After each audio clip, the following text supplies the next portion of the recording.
Excuse me, ma'am. If you are feeling sick or if you're having any symptoms, I would advise you to please go into your nearest hospital, as there is a lot of things you are doing that does sound like you might have the coronavirus.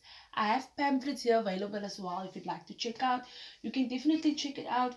Please do test yourself because we are trying to save South Africa so that we can have a new generation. Please do go to your local hospital because I feel like you might be having symptoms. Thank you.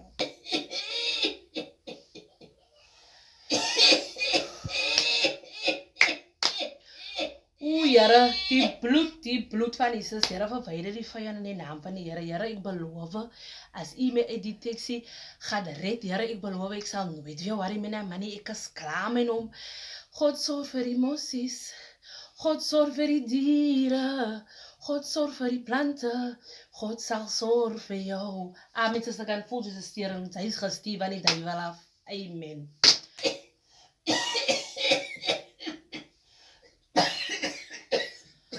Excuse me, auntie. Je kan niet go hoesten hier, na? Je kan niet, joy karauna.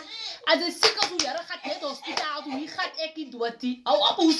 Sinds hij de tijd dat die goed is, zieke gaat je hospitaal toe, mijn politie is nog niet uitbetaling. Ik kan nou niet beginnen week. Oud moet je betalen, is dat in 6 maanden. Dood gaan ik niet dood die. Drijven jij taxi weer terug? Of just die bij mij die taxi, maar je gaat ik niet dood die.